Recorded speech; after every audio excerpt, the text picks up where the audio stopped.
Hey everyone, Connie here, and welcome to my review for Marvel's What If, Episode 6. So, this one's a weird one for me, because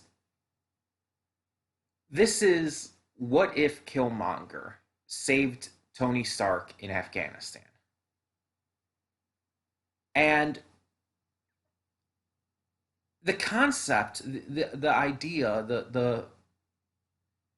the scenario doesn't seem to be,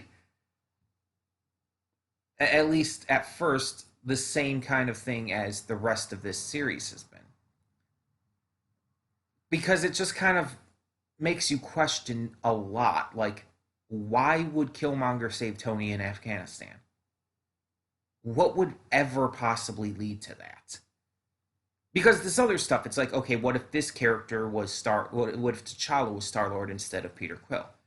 It's like, with that scenario, they're taking a character we've known with Star Lord and just replacing who Star Lord is. Um, and with like they did that with the first one too. What if Captain America was Peggy Carter? Basically, what if she got the super soldier serum instead of Steve Rogers? Um, we also had like, what if the Earth's mightiest heroes were killed, or whatever exactly it was called? And it's like, these are all like interesting questions that lead to some really interesting stories. And while this one was an interesting story, it's like my initial thought going into this was, how is this going to work? Because why the hell would Killmonger be there? What would lead Killmonger to save Tony Stark in the first place? How is this connected? That's what was confusing me. But it does explain that in the episode. So, just as a note, as always, going forward, there will be spoilers for this episode of Marvel's What If. If you have not seen the episode yet, I would suggest doing so before continuing on with this review. For those of you who have seen the episode or just don't mind spoilers, either way, we will begin with those spoilers in 3, 2, 1, now. So, it's as the title says. It's the part from Iron Man 1 where Tony is in Afghanistan and their motorcade is attacked. You see the bomb drop with the Stark Industries logo, and you see Tony look at it all like freaked out and everything. And you know what happens normally there in the first Iron Man movie. The bomb goes off, there's a lot of ringing in Tony's ears, and he ends up getting captured and brought to the cave where he meets. I can never remember his name. It starts with a Y. I can't think of it. I know we know who he is. I just can't think of his name. But he meets him. He builds the prototype Iron Man suit and realizes that his business in war was bad, and works to change that going forward after escaping.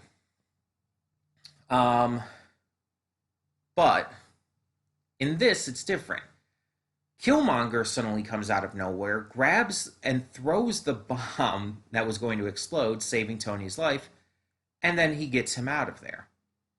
So Tony never goes into the cave, never creates the prototype Iron Man suit, basically never becoming Iron Man. And at the same time, he never has to go through all of that to where he fully understands how bad war is and weapons of war are. So he doesn't even go through that change either.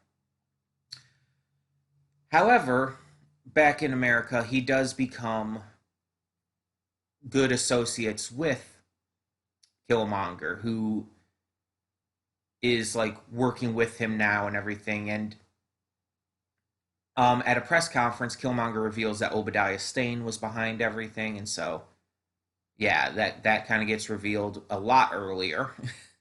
And Stane is taken by the cops and all.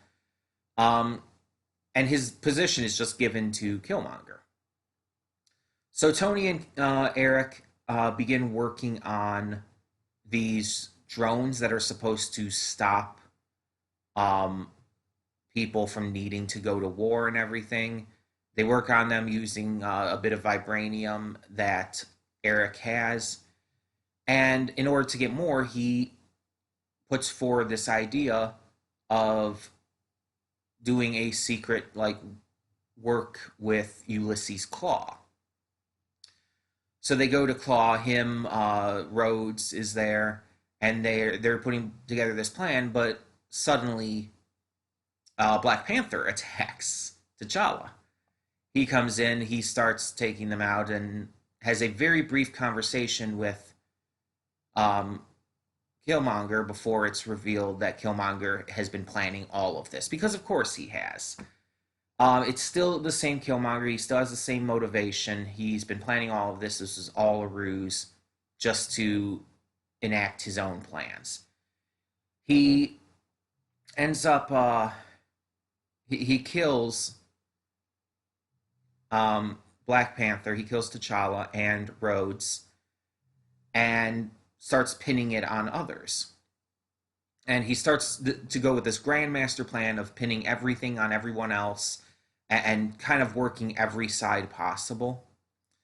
Um, he helps General Ross and them build these drone robots, but then he also goes to Wakanda and helps them fight the drone robots, and it's all like to get the Black Panther mantle, and all to get revenge for his father and everything. Like, is his motivation. And in the end, it's just him playing everyone on every side. But in the end, one person questions his loyalty and questions his uh, truth on what he's doing here, and that would be Shuri, Princess Shuri of Wakanda. She starts questioning things, and once she looks into everything, she finds out the truth that Killmonger killed Tony Stark, that he killed pretty much everyone, and was behind all of this. She shows this to Pepper, and it kind of ends with the idea that they are going to team up to work on taking Killmonger down. And so it was an interesting episode, and it was definitely very well written and handled. And Michael B. Jordan is still just as hot animated as he is in real life. Okay, maybe not just as hot. He's hotter in real life, but he's pretty hot still animated. And it is him doing the voice. And most of the voice actors are the same as the MCU actors. They're mostly all the same. Um, and he pulls it off excellently. There's also this one joke in there that really made me laugh because it's like, okay, I think Michael B. Jordan just wanted to put that in there. um, when Tony sees the design for the droid that Killmonger made, supposedly when he was in school, Tony's like, oh, and that's one hell of a design, basically. And Killmonger's like, what? I like anime. And then Tony references Gundam right after. But the joke there that made me laugh is Killmonger saying he likes anime because Michael B. Jordan is a massive anime fan. Like, he does not hide that. His Killmonger outfit was inspired by Vegeta from Dragon Ball Z. He does not hide his love for anime. He's very open about it. So it was just a really, really fun joke, and I really do wonder if it was Michael B. Jordan's decision to put that in there, or if the writers just thought, like, we know he likes anime, so let's put that in there as a little fun tidbit. um, but either way, I love that. That was great. But we get to see all these characters really doing well, and all of them doing well with the voice acting too. Obviously, Andy Serkis is going to be phenomenal. He's a phenomenal voice actor. He does voice act work. He has for a long time, just like he does motion capture work. So he was great returning as Claw. Angela Bassett as the Queen was fantastic. Okoye was great as always. Everyone was great. Don Cheadle as Rhodes. Everyone just really sold it well. And I think it worked out. I think it was a very well done story. Not my favorite What If story, but it was still very well done. Um, the concept was still weird at first, though, but they made it work because they did again. They did explain it. They did explain that it was all a plan that he was just enacting the entire time, just all him manipulating everything, and he just went a different route than he did in the canon MCU. Um, it was just a different way of doing it. But overall, it was a really interesting one, and now the third episode in the What If series to have a posthumous performance by Chadwick Boseman. And although he didn't have a big as big a role in this one as he did in the obviously the one that was focused on T'Challa or last week's zombie one, his role was a lot smaller in this one. But he still had some good lines, some notable dialogue, and it still got me emotional to hear him and to see his likeness, and it always will.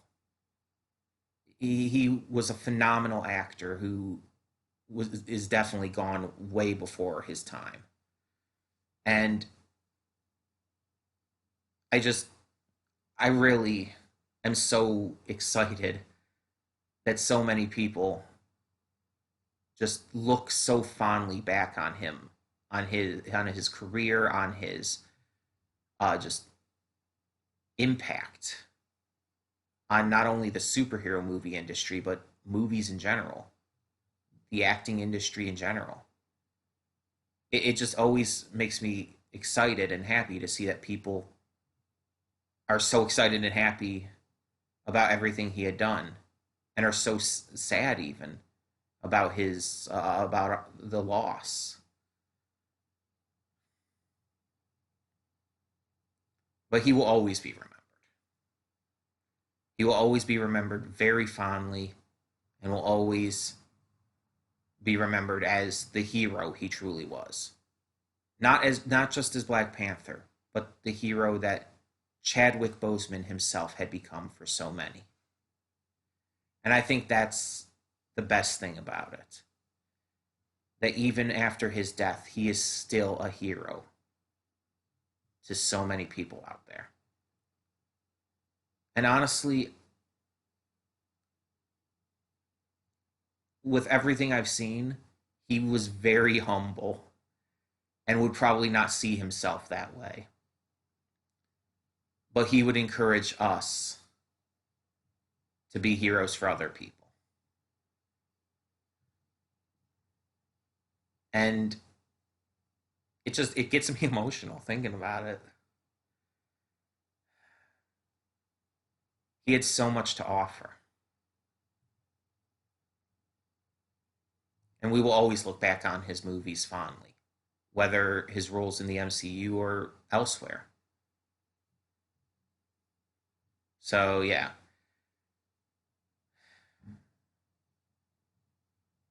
I'm going to do this every time he appears in an episode, aren't I? I'm going to get super emotional and just have a hard time speaking afterwards. Oh. But yeah, this was a really interesting episode in terms of execution of concept. Uh,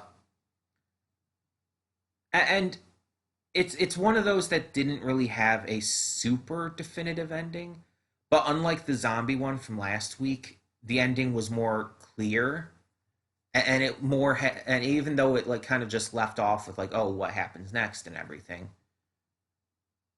it still told a full story. Like the story that it was meaning to tell was still fully told. With the zombie one last week, it still feels like after multiple rewatches and all, it still feels completely open to the point where it's just it feels like it needed to be a two-parter, that it needed to be stretched out, that it needed to have a definitive ending. This one doesn't feel like that. This one feels like it was wrapped up as much as it needed to be. The main story that was trying to be told was. So yeah. Um but yeah, I did really enjoy this one.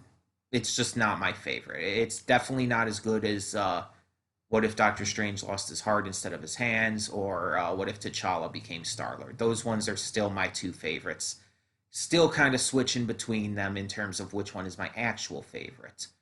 Um, but we'll see how the rest of this goes, and maybe I'll find a new one, a new favorite. We'll see. But in the meantime, tell me in the comments below what you thought of this episode of Marvel's What If. And if you know what the episodes coming up are, please do not tell me. I don't want to be spoiled on them. So, that being said, thank you so much for tuning in. And for now, I'm Connie and I'm signing off. See y'all next time.